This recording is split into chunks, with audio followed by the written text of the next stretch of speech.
കണ്ണാ ഗുരുവായൂരപ്പ.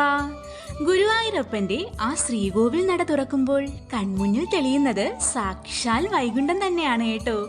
ഭൂലോക വൈകുണ്ഠനാഥനായ ഭഗവാൻ ഇന്ന് ഉച്ചപൂജയ്ക്ക് അണിഞ്ഞൊരുങ്ങിയിരിക്കുന്നത് നൃത്തം ചെയ്യുന്ന നടനഗോപാലനായാണ്. രണ്ട് തൃക്കൈകളിലും വെൺചാമരങ്ങൾ പിടിച്ച് അത് വീശി വീശി നൃത്തം ചെയ്യാണ് പൊന്നുണ്ണി.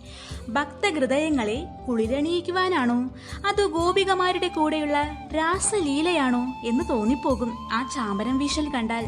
സാക്ഷാൽ നടനഗോപാലനായി ഇടതുകാൽ പൊക്കിപ്പിടിച്ച് വലതുകാൽ തറയിലൂന്നി ഒരു നർത്തകന്റെ മെയ്വഴക്കത്തോടെ ഭഗവാൻ ശ്രീലകത്ത് നിൽക്കാണ്. ഏതോ സ്വർഗീയ താളത്തിനൊത്ത് ചുവട് വയ്ക്കാൻ ഒരുങ്ങുന്നത് പോലെ തോന്നും കണ്ണന്റെ ആ നിൽപ്പ് കണ്ടാൽ. ഇന്ന് കണ്ണന്റെ കയ്യിൽ പതിവ് പോലെ ഓടക്കുഴലില്ല കേട്ടോ.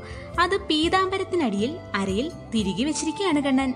ഭഗവാന്റെ തിരുമുടിയിൽ മയിൽപ്പീലി തിളങ്ങുന്നുണ്ട്. നെറ്റിയിൽ ചന്ദനക്കുറിയും കഴുത്തിൽ വനമാലകളും തുളസിമാലകളും ചാർത്തിയിരിക്കുന്നു.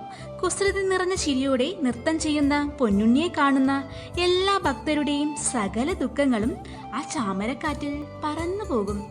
കൃഷ്ണ ഗുരുവായൂരപ്പ അനുഗ്രഹിക്കണേ സർവം ഗുരുവായൂർ കണ്ണൻ.